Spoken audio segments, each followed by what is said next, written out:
이번 시간에는 교과서 96조 내용을 먼저 하도록 하겠습니다. 이번 시간에는 이제 가속도에 대해서 이제 배울 건데요. 이제 가속도에 대해서 배우기 전에 힘이 무엇이며 어떻게 가속도가 연결이 되는지를 같이 살펴봐야 되겠습니다.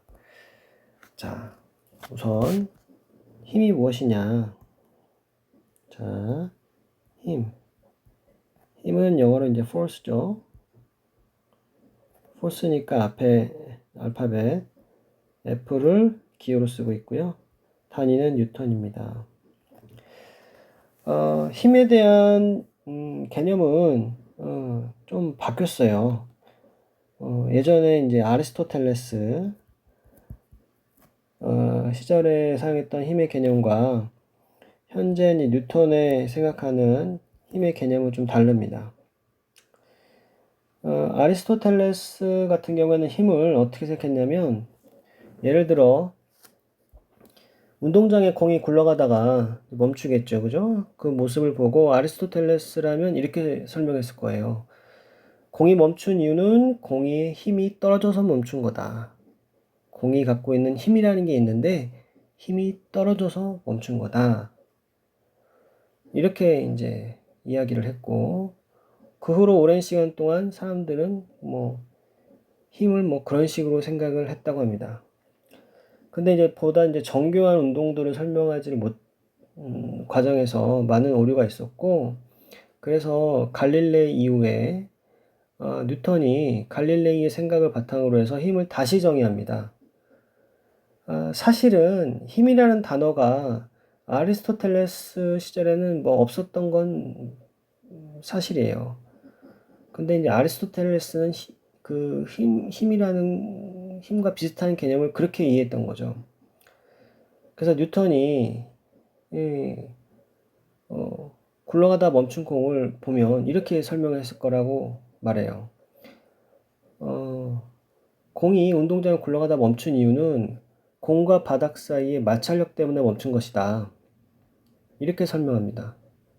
그 차이가 이해되세요? 아리스토텔레스는 공의 힘이 떨어져서 멈추는 거라고 했고, 뉴턴은 공과 바닥 사이의 마찰력 때문에 멈췄다. 만약에 마찰력이라는 힘이 작용하지 않았다면 공은 계속 굴러가겠죠. 빠르기가 변했을까요? 안 변하겠지. 방향이 변했을까? 안 변하겠지. 즉, 마찰력이라는 힘이 없었다면 그 물체는 우리가 이제 관성이라고도 얘기하는데, 마찰력이 없었다면 그 물체는 등속직선 운동을 했을 겁니다. 영원히 계속. 근데 마찰력이 운동 방향과 반대로 작용해서 그 힘 때문에 멈췄다. 선생님이 아리스토텔레스가 이야기한 힘을 지금 처음에 이야기하는 거는 여러분들이 힘이라는 개념을 아리스토텔레스처럼 생각하기 때문에 그러는 거예요. 여러분 절대로 아리스토텔레스처럼 생각하면 안 됩니다. 아리스토텔레스처럼 생각한다면 이후에 하는 말들이 다 이해할 수가 없을 거예요. 다시 한번 말합니다. 공이 멈춘 이유는 힘이 떨어져서가 아닙니다. 공과 바닥 사이의 마찰력 때문에 그 물체가 멈춘 겁니다. 자, 그러면 이 뉴턴의 생각에 의해서 힘을 정의하면 어떻게 정의할 수 있느냐? 이렇게 정의할 수 있어요. 힘이란 무엇이냐? 물체의 모양이나 운동 상태를 변화시키는 요인이다. 원인이랄까요? 원인이다. 힘은 여기서 포인트가 뭐지? 포인트는 여기입니다. 물체의 모양이나 운동 상태를 변화시키는 원인이다. 뉴턴이 살던 중세 유럽 시대에는 인과론적 사고가 우세했어요. 인과론적 사고. 이 인과론적 사고가 중세 유럽을 지배했는데, 인과론적 사고가 뭐냐면 인이 원인이에요. 과는 결과고요. 그러니까 모든 결과에는 반드시 뭐가 있다? 원인이 있다는 거예요. 그죠?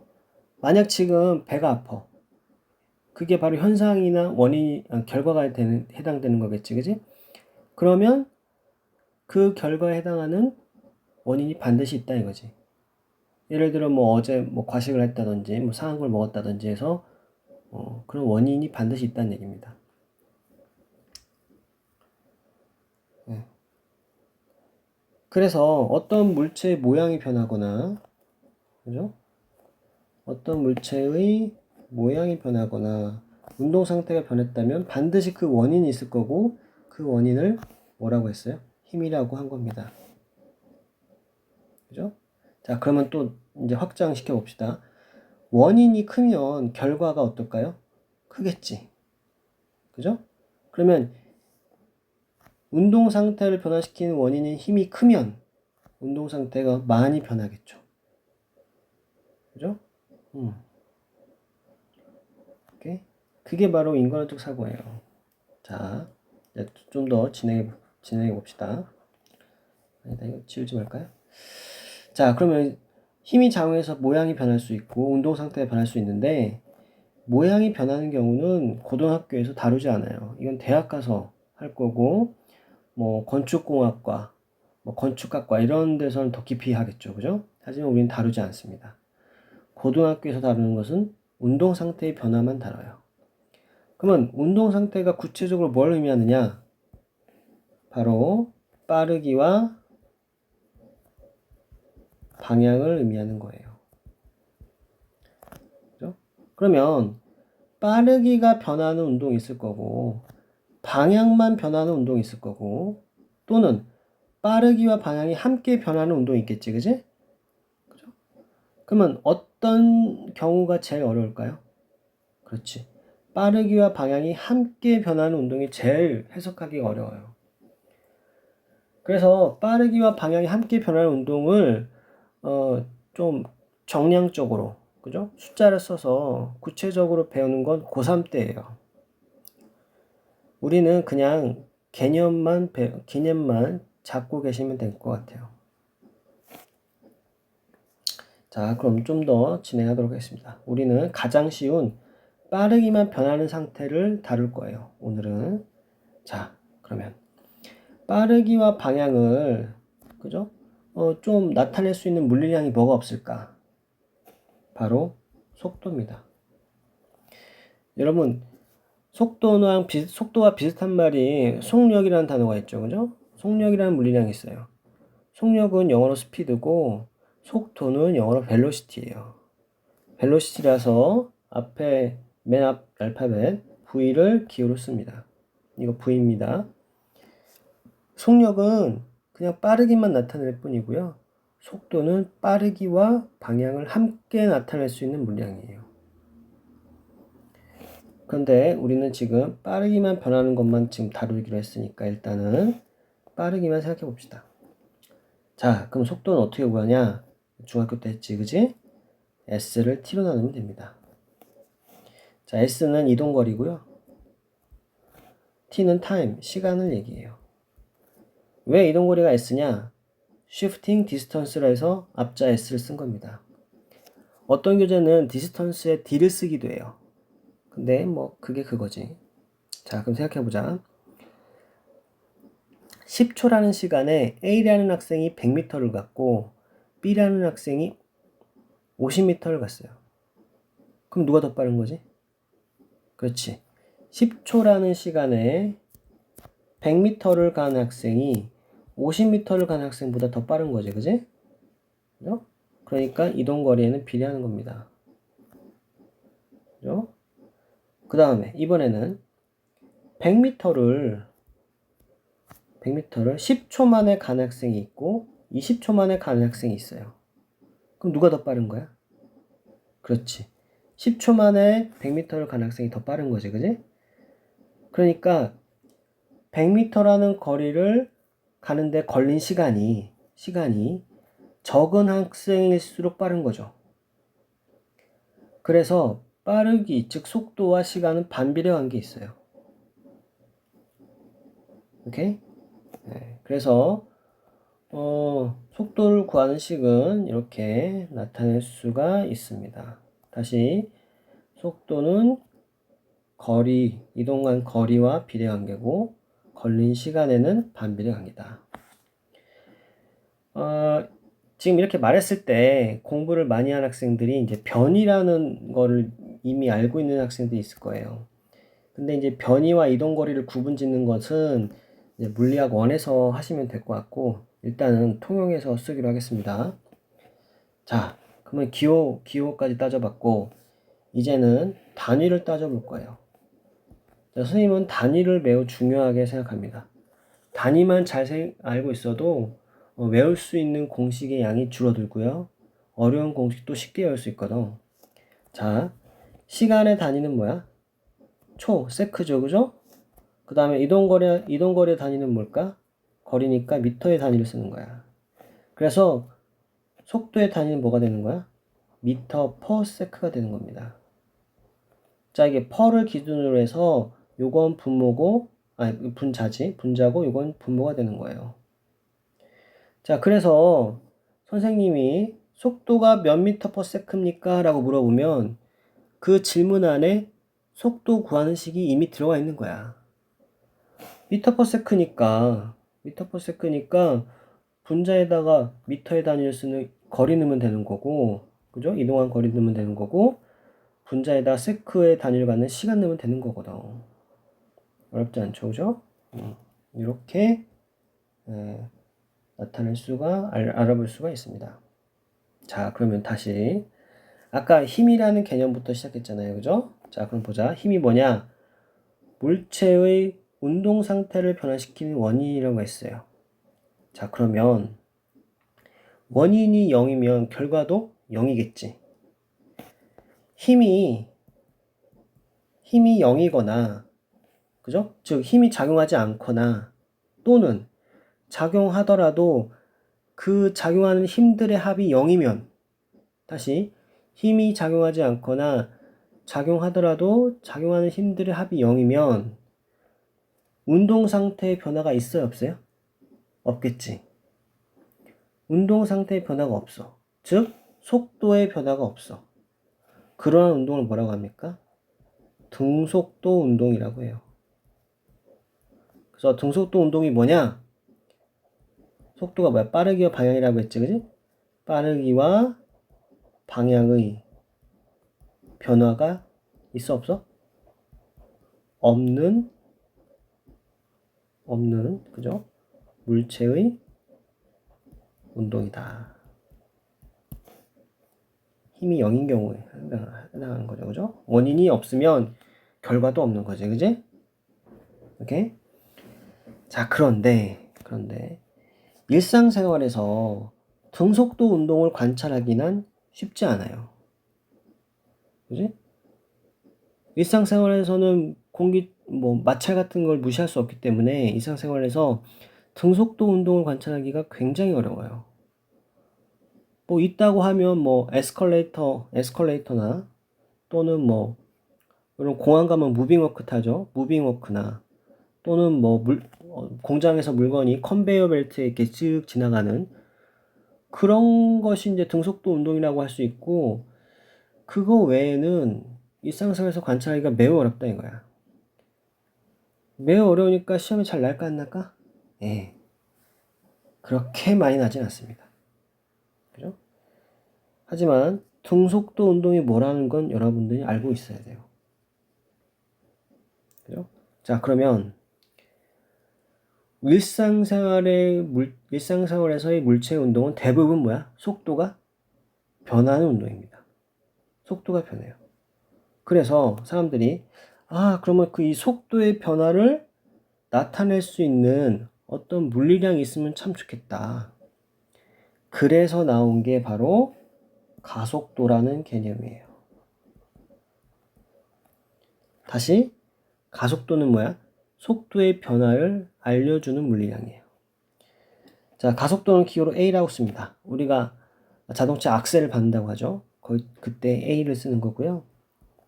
자, 일단 정의부터 하겠습니다. 여러분 여기다 세모를 적어요.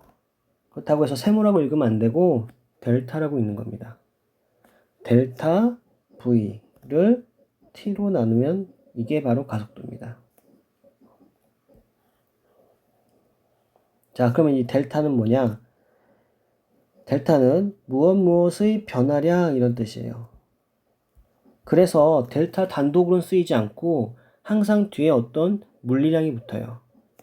만약에 델타 스몰 t 하면 시간 변화량인 거고 델타 라지 t 하면 요 대문자 t는 온도, 템퍼레이처의 온도 t를 얘기하는 거거든. 그러면 델타 t면 이 델타 t는 뭐야? 온도의 변화량을 의미하는 거야. 자, 그러면 델타 v는 뭘까요? 이게 뭘 의미해? 그렇지. 속도의 변화량을 의미해. 그러니까 가속도라는 것은 뭐야? 속도 변화량을 뭐야? 시간으로 나눈 값이에요. 만약에 어떤 물체가 2초 동안 10m/s가 증가했어. 그럼 가속도가 얼마야? 10m/s를 2초로 나눈 거니까 5가 되는 겁니다. 그죠? 어렵지 않아요. 그리고 이것은 가속도의 정의이기 때문에 정의는 뭐야? 약속한 거지 이렇게 하자고. 그렇기 때문에 이 식이 왜 이렇게 되냐고 물어보면 안 돼요. 이제 앞으로 가속도는 이렇게 약속한 거다 이겁니다. 자, 그러면 기호를 했으니까 이제 단위를 할 차례고 단위가 중요하다고 했어요. 자, 시간의 단위는 세크예요. 그죠? 속도의 변화량은 뭐야? 미터 퍼 세크입니다. 자, 그러면 단위를 미터 퍼 세크를 세크로 나누면 어떻게 돼? 여러분 대분수 해봤죠? 그죠? 미터 퍼 세크를 그죠? 세크로 나누면 어떻게 돼? 이렇게 되는 거니까 어떻게 돼? 단위가 어떻게 됩니까? 미터 퍼 세크 제곱이 되는 거예요. 오케이? 가속도의 단위는 뭐다? 미터 퍼 세크 제곱입니다. 잊으면 안 됩니다. 선생님이 단위 엄청 중요하다고 이야기했어요. 자, 그러면 가속도를 좀 더 잘 이해하기 위해서 우리가 앞에서 배운, 그죠? 전 시간에 배웠던 가속도를 하나 예를 들어 봅시다. 전 시간에 나왔던 가속도가 뭐가 있었냐면 중력 가속도라는 게 있었지, 그지? 자, 중력 가속도는 9.8이지만 계산하기 쉽게 10이라고 한다고 했어요. 자, 그러면 중력 가속도는 10m/s 제곱이에요. 그럼 얘를 이렇게 쓸 수 있나?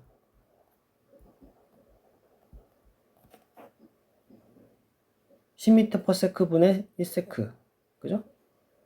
그러니까 10m/s 제곱을 이렇게 쓸 수 있냐 이거예요. 이렇게 쓸 수 있지. 그지? 그리고 잘 생각해보면 시간은 항상 미래로만 흐르죠. 그죠? 그러니까 얘가 플러스야. 그럼 얘가 플러스니까 분자도 뭐가 돼? 플러스가 되는 거라고. 근데 분자가 뭐였어? 가속도의 정의에 하면 속도 변화량이잖아. 그렇기 때문에 얘는 플러스가 증가의 의미를 갖고 있어요. 이건 또 무슨 말이냐? 봐봐. 자, 만약에 20도씨 물이 80도씨가 됐다고 합시다. 그럼 온도 변화량은 얼마가 되는 거야? 우리가 변화량을 구할 때는 항상 어떻게? 나중 값에서 처음 값을 빼면 되거든요. 그러면 80에서 20 빼니까 어떻게 돼? 60이지. 플러스 60이지. 그지? 그러면 온도가 어떻게 된 거야? 증가를 의미해요. 반면에 80도씨 물이 20도씨 물로 변했다고 합시다. 그럼 온도 변화량은 어떻게 되는 거야? 나중 값에서 처음 값 빼니까 마이너스 60인 거지? 여기서 마이너스는 뭘 의미하는 거야? 감소를 의미하는 거예요. 그래서 여기서 플러스라는 부호가 속도의 증가를 의미하는 거라고. 자, 그러면 요 전체 뜻은 또 뭐냐? 요 전체의 뜻은 뭘 의미할까? 1초 동안 10m/s씩 증가한다는 의미예요. 그죠? 다시 이게 뭘 의미하느냐면 1초당 그죠? 1초당 10m/s씩 빨라진다는 의미야. 그죠? 속도 증가는 빨라지는 거잖아요. 그죠? 그래서 이 물체는 1초 후에 10m/s, 그 다음 1초 후에는 20m/s, 그 다음 1초 후에는 30m/s, 이런 식으로 쭉 변할 겁니다. 그런데 선생님이 말한 이 설명을 글로 다 표현하기는 어렵겠지. 번거롭고 귀찮잖아요. 그죠? 그래서 사람들이 그래프라는 것을 도입했어요. 그래프. 자, 봅시다. 자, 그래프라는 것은 이렇게 생긴 게 그래프죠. 그죠? 그래프를 쓰면 참 편리해. 그죠? 글로 써야 될 거를 그 많은 정보를 요거 하나로 다 표현할 수 있거든. 자, 우리가 가로축은 대부분 시간을 씁니다. 왜냐면은 오른쪽으로 갈수록 어떻게 돼? 시간의 흐름을 표현하기가 좋거든. 반면에 세로축은 뭐 가속도를 써도 되고 이동한 거리를 써도 되고 속도를 써도 되지만 가장 이해하기 쉬운 것이 속도예요. 자, 속도는 기호로 V라고 쓰지, 시간은 T라고 쓰고, 단위는 어떻게 될까? 단위는 다른 색깔로 해야지. 시간의 단위는 뭐야? 세크고, 속도의 단위는 뭐야? 미터/s라고. 그러면 위에서 초당 10씩 증가한다고 했으니까 그려봅시다. 자, 그려볼게요. 여기가 1초, 2초, 3초, 4초라고 하자. 그러면 자, 1초 지났네, 10 증가하죠. 1초 지났네, 10 증가해서 얼마야? 여긴 얼마야? 10일 거고, 그죠? 여긴 얼마야? 20일 거다 이거야. 그러면 또 1초 지났네, 10 증가해서 얼마? 네, 이집은 30이죠, 그죠? 또 1초 지났네, 10 증가해서 얼마? 아, 40이 되겠지, 그지? 자, 그러면 중력 가속도는 중력을 받아서 떨어지는 물체의 운동을 나타낸 거잖아요. 그죠? 자, 그러면 어떻게 될까요? 이 물체는 아마도 요점을 지나야 되기 때문에 반드시 뭐예요? 직선 형태가 될 겁니다. 이 물체는 요 파란색 그래프로 운동할 거다 이 말이에요. 자, 그러면 이 그래프를 이제 해석해 보자 이거야. 이거 가지고 이제 해석에 들어가자. 해석. 우리가 그래프를 해석해라 이런 거를 이제 질문을 많이 받게 됩니다. 여러분 대학 가면은 뭐 이 그래프에 대해서 해석해봐 이렇게 교수님들이 물어볼 텐데, 그래프를 해석한다는 의미는 이거예요. 이 그래프의 기울기가 어떤 의미이며 이 그래프가 쓸고 지나가는 면적이 어떤 의미가 있는지를 밝히는 겁니다.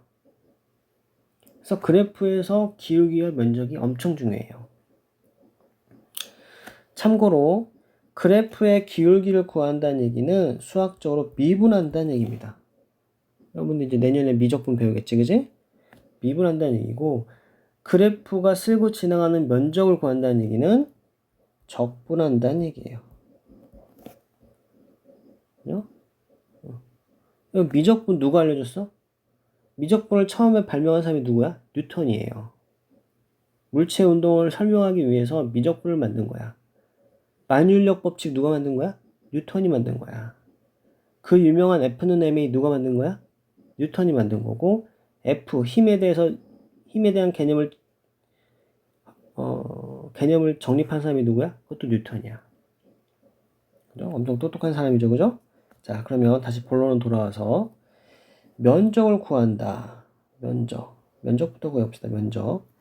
자, 지금 이게 0초면 처음 1초 동안 이 그래프가 스쳐 지나가는 면적이 이 삼각형 면적일 텐데, 이 삼각형 면적 어떻게 구하지? 2분의 1 곱하기 가로 곱하기 세로지, 그지? 그런데 2분의 1이라는 숫자는 단위가 있어 없어? 없어요. 가로는 뭐죠? 시간이잖아. 그지? 그럼 세크야. 단위가. 그럼 세로는 뭐야? 속도고, 속도의 단위는 미터/s라니까? 그러면 요 면적에 해당하는 것은 아마도 세크와 미터 퍼 세크의 단위를 곱하니까 뭐 나와? 지워지고 지워지니까 어떻게 돼? 미터라는 단위가 나오는 거지, 그지? 이 미터라는 단위를 갖는 물량이겠죠. 그죠? 다시 이 속도 시간 그래프에서, 그지? 시간에 따른 속도 그래프에서 이 그래프가 쓸고 지나가는 면적은 미터라는 단위를 갖는 물량이다. 그런데 미터라는 단위를 갖는 물량은 뭐야? 이동거리지. 그죠? 그리고 이 물체는 중력받아서 떨어지고 있다고 했으니까, 그죠? 중력받아서 떨어지는 셈이니까 지금 뭐예요? 낙하거리 해도 관계가 없죠, 그죠? 그게 그거야. 그럼 계산해보자. 자, 2분의 1 곱하기 1 곱하기 10은 얼마입니까? 그렇지, 5m지. 그죠? 면적은 뭘 의미했다? S를 의미했다. 거리, 이동한 거리. 자, 그 다음에 이제 기울기를 해보자. 기울기. 여러분, 약간 수학에서 지난 시간에도 얘기했지만 요게 이제 1차 함수 그래프잖아요. 그죠? y equal ax. 여기에서 a는 기울기고 그 다음에 y랑 x는 변수죠? 그러면 a는 어떻게 구해? x분의 y. 근데 x 변수고 y도 변수니까 델타를 붙일 수 있어요. 그러면 무슨 의미냐? 이렇게 하면 뭐야? 요만큼의 델타 x인 거지, 그지? 이건 뭐야? 델타 y야. 그러면 기울기는 어떻게 구해?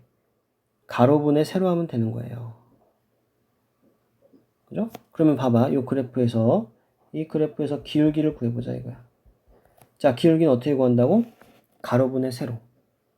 아까처럼 단위를 살펴보자. 단위. 자, 가로는 시간이니까 세크죠, 그죠? 세크. 세로는 뭐야? 속도니까 미터 퍼 세크. 아까 또 했지만 미터 퍼 세크를 세크로 나누면 어떤 물리량이 나와요? 그렇지. 미터 퍼 세크 제곱이라는 단위를 갖는 물리량이 나와야겠지. 그죠? 근데 미터 퍼 세크의 단위를 갖는 물리량은 뭐야? 가속도거든. 아, 기울기가 의미하는 바가 뭐였어요? 가속도였어요. 그렇지. 정해보면 요게 가속도 A를 의미한다 이거야. 그죠? 자, 그럼 또 더 나가보자. 더 나가보면, 자, 봐요. 1초일 때의 기울기와 2초일 때의 기울기와 3초일 때의 기울기와 4초일 때의 기울기가 변해, 안 변해? 안 변해. 일정해요. 그죠? 가속도가 일정해요.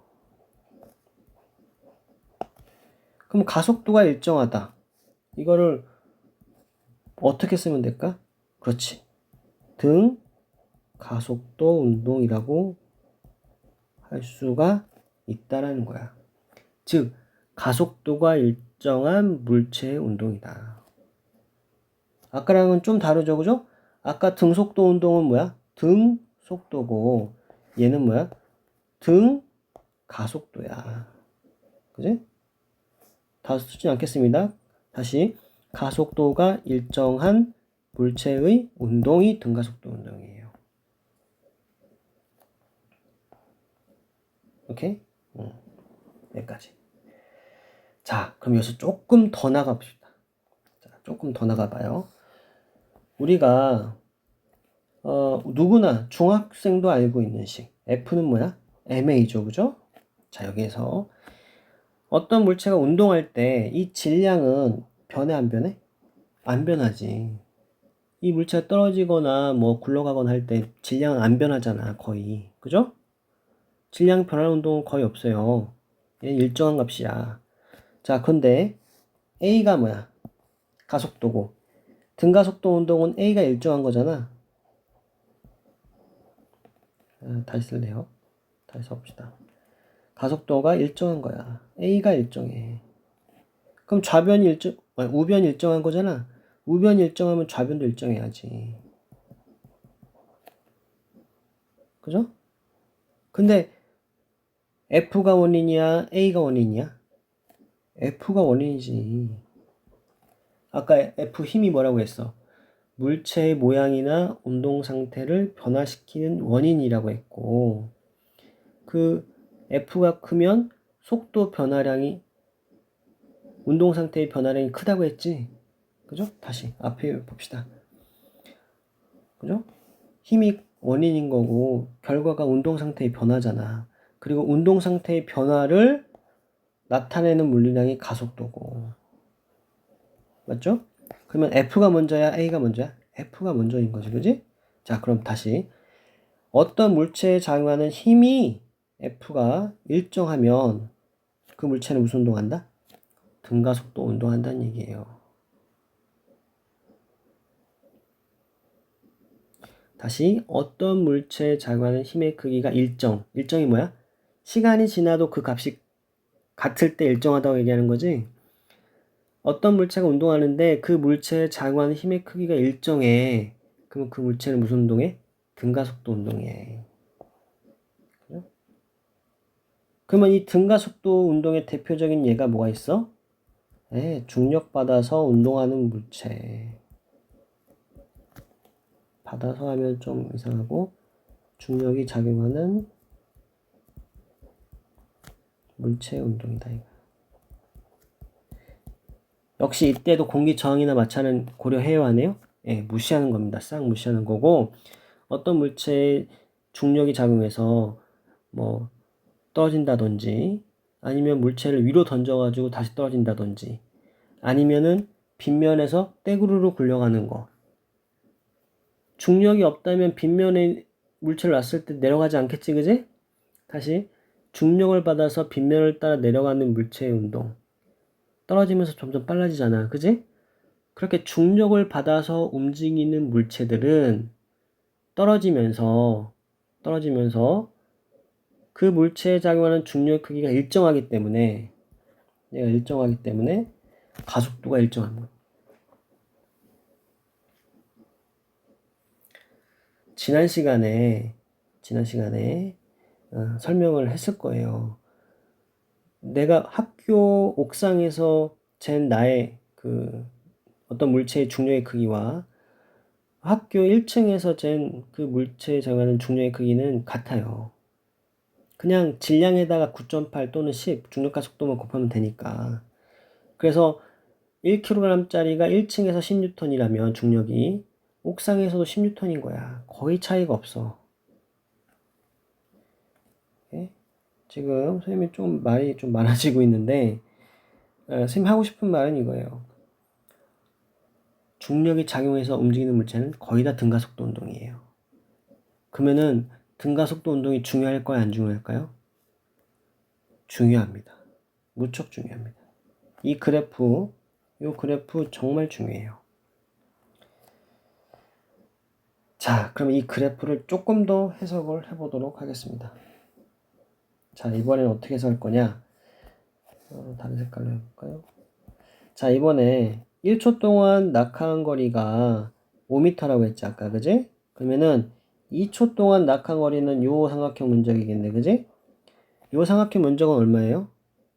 2 곱하기 20의 절반이니까 20m겠지, 그지? 삼각형 면적 구하면 되니까. 그렇게 해도 되고, 아니면 이렇게 쪼개도 되겠죠. 하나, 둘, 셋, 넷. 요 조그마한 삼각형이 4개 있는 셈이니까 5의 4배. 20m라고. 그죠? 4배. 자, 이번에는 또 뭐 다른 색깔로. 이번엔 처음 3초. 그죠? 0에서 3초 동안 요 삼각형의 면적을 구하면 어떻게 될까요? 3 곱하기 30의 절반이니까 45m지? 그렇게 구해도 되고, 아니면 삼각형을 쪼개보는 거야. 그러면 하나, 둘, 셋, 넷, 다섯, 여섯, 일곱, 여덟, 9개가 돼가지고 5, 9, 45m. 9배가 되는 거죠. 자, 하나 더 해봅시다. 하나 더 해보면 무슨 색깔로 해야 되냐. 노란색 안 보이는데 색깔로 해봅시다. 자, 이번엔 처음부터 4초 동안 낙하한 거리를 구해봐라. 4 곱하기 40, 160의 절반이니까 80m가 되겠지, 그지? 쪼개. 그렇게 해도 되고, 하나, 둘, 셋, 넷, 다섯, 여섯, 일곱, 여덟, 아홉, 열, 열하나, 열둘, 열세, 열네, 열다섯, 16배. 그러니까 5m에 16배니까 80m지. 그죠? 규칙성이 보이나요? 그죠? 4, 9, 16. 2의 제곱, 3의 제곱, 4의 제곱. 그런 규칙성이 보이더라, 이거. 그죠? 자, 그럼 봐봐. 지금 위에서 이 표현한 이 그래프가 이겁니다. 어떤 물체를 공기 저항 있어 없어? 공기 저항 있어 없어? 없어요. 어떤 물체를 가만히 잡고 있다가 놓는 거예요. 그럼 얘가 점점 빨라지면서 떨어지겠지, 그지? 떨어진다 이거야. 내가 건물 옥상에서 친구를 살며시 밀어요. 그럼 이렇게 떨어진다 이거야. 그죠? 이 물체가 뭐 2kg이라고 합시다. 그죠? 그러면은 F는 MA니까 중력의 크기 F는 얼마랬어 여기가 지난 시간에 20N이라고 했지? 그죠? 그럼 20N에 이니까 가속도를 그냥 10인 거야. 그지? 그러면 이 그래프처럼 운동한다니까. 그래서 1초 후에 5m를 갔다고 쳐봐요. 5m. 그러면 2초 후에는 이렇게 간다 이거야. 몇 미터? 20m를 간다 이거예요. 그죠? 그리고 처음에 속도가 0이었지, 그지? 그러면 1초 후의 속도. 그죠? 1초 후의 속도가 아까 얼마였어? 1초 후의 속도? 1초 후의 속도 얼마야? 10이지? 1초 후의 속도 여기서 10m/s가 되는 거예요. 그럼 2초 후의 속도. 2초 동안 낙한 거리 20m라 했지, 그지? 2초 후의 속도 얼마나 되는 거야? 20m/s가 되는 거야. 오케이? 자, 그러면 다시. 이제 다른 색깔 뭘로 할까? 보라색으로. 그지? 자, 이번에는 물체에 작용하는 중력의 크기. 20N. 20N. 20N. 여기서도 20N. 여기서도 몇 뉴턴?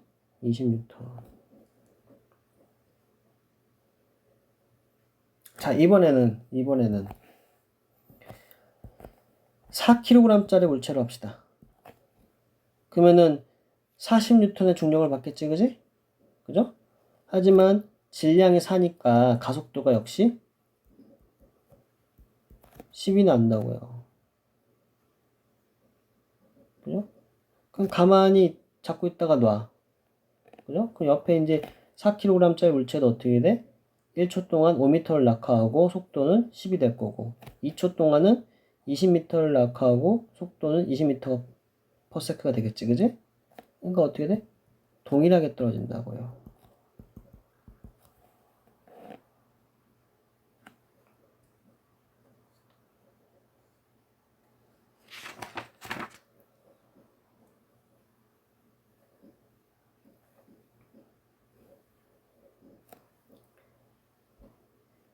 그런 선생님이 말하는 것들을 한번 곱씹어서 곰곰이 생각해 보세요. 그러면은 착착착착 맞아 떨어집니다.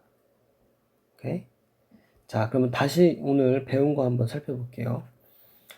처음에 힘에 대해서 얘기했죠, 그죠? 힘이 무엇이냐? 아리스토텔레스처럼 생각하지 말라고 했어요. 물체가 멈추는 건 힘이 빠져서 멈추는 게 아니다. 공과 바닥 사이에 마찰력 때문에 멈춘 거다. 마찰력이 없었으면 얘는 등속도 운동할 겁니다. 그게 바로 갈릴레이가 말한 관성의 법칙이거든요. 그죠? 그러니까 우리는 뉴턴처럼 생각해야 됩니다. 힘은. 그러면 뉴턴이 말한 힘은 뭐였어? 힘이란 물체의 모양이나 운동 상태를 변화시키는 원인이고 이때 운동 상태는 속도로 나타낼 수 있다고 했고요. 그죠? 그래서 원인인 힘이 0이면 운동 상태의 변화가 0일 거고 운동 상태의 변화가 없으면 속도가 일정하다는 얘기고 그래서 등속도 운동한다고 했어요. 그죠? 근데 등속도 운동은 굉장히 특별한 경우, 즉 힘이 0인 경우고 대부분 일상생활에서는 힘이 0이 아닙니다. 왜냐하면 우리는 중력장 내에 살고 있잖아요. 우리는 중력을 항상 받으면서 살고 있기 때문에 대부분의 물체는 힘을 받아요. 그러면은 원인인 힘이 있으니까 운동 상태의 변화가 있고, 이 운동 상태의 변화를 나타내기 위한 새로운 물리량, 가속도라는 것을 약속했고, 가속도는 이렇게 정의할 수 있다 했어요. 그리고 지난 시간에 배운 중력 가속도를 예를 들어서 설명했죠. 중력 가속도는 이거고, 이것은 이렇게 표현할 수 있으니까, 즉 1초당 10m/s씩 증가한다, 이렇게 표현할 수 있으니까 그래프를 그려보면 이렇게 그릴 수가 있을 거고, 이 그래프에서 기울기는 가속도, 면적은 이동한 거리 라고 했죠. 그래서 해석을 쭉 따라가 봤더니 이 물체는 기울기가 일정하더라, 즉 가속도가 일정하더라. 가속도가 일정한 운동을 뭐라 한다?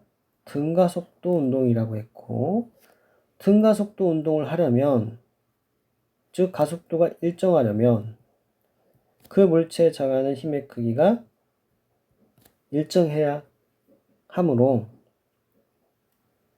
일정해야 한다, 이렇게 얘기를 했죠. 그러면은 힘이 일정하게 작용하는 경우가 어떤 경우냐?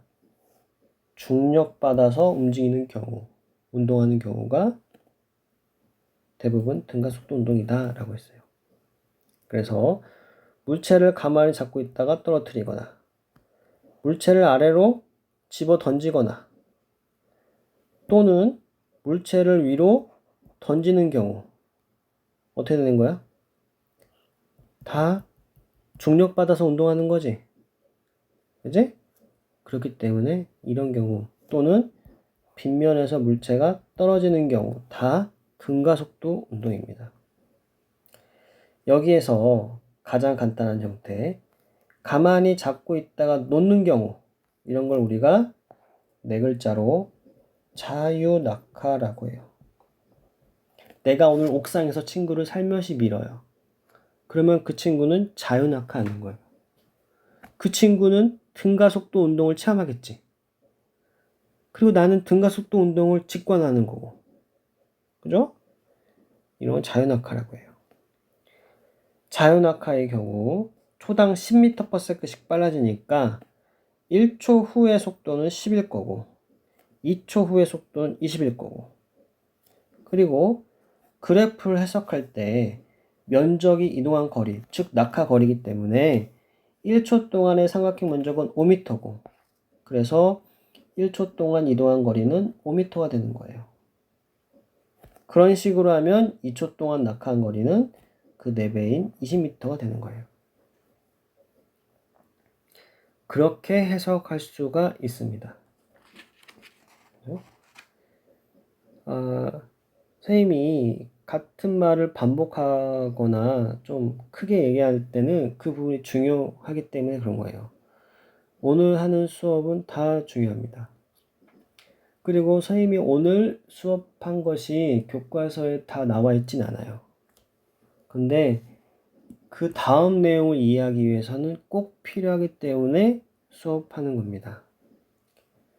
그래서 선생님이 오늘 한 내용이 이해가 됐으면 좋겠고요. 이해가 되게끔 해야 되고, 만약에 이해가 되지 않는 부분이 있다면 다음 시간, 등교한 다음 주에 꼭 선생님한테 질문하셔야 돼요. 그냥 수업만 듣고 시험 일주일 전에 공부하면 되겠지라고 생각하면 안 됩니다. 이 파트는. 만약에 이해하지 못하고 만약 그 다음 시간에 수업을 듣는다면은 아마 아주 힘들어질 거예요. 질문을 해도 이해가 되지 않는 부분이 있다면 여러분들이 그거는 좀 쉬운 문제들을 좀 풀면서 내가 왜 여기서 틀렸나 생각해보는 기회를 가지면서 조금씩 고쳐 나가야 됩니다. 그러면 이 파트는 정말 재밌는 부분이 될 거예요.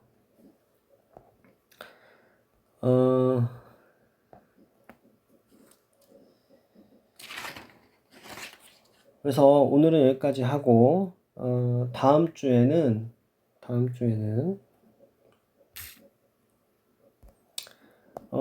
오늘 배운 내용을 바탕으로 해서 이런 운동을 포물선 운동이라고 하는데, 이 포물선 운동은 빠르기와 방향이 함께 변합니다. 빠르기와 방향이 함께 변하는 게 제일 어려운 운동이거든요. 근데 여기서 여러분들한테 막 계산하고 그런 것들을 원하진 않아요. 이해를 해야 됩니다. 이해하기 위해서는 오늘 배운 내용을 꼭 반드시 이해를 해 주셔야 됩니다. 오늘 한 내용을 바탕으로 해서 포물선 운동을 빠르게 정리할 거고요. 그리고 이걸 바탕으로 해서 인공위성의 원리, 뉴턴의 대포적, 그 다음에 중력과 자연현상에 대해서 하도록 하겠습니다. 긴 시간 수고하셨습니다.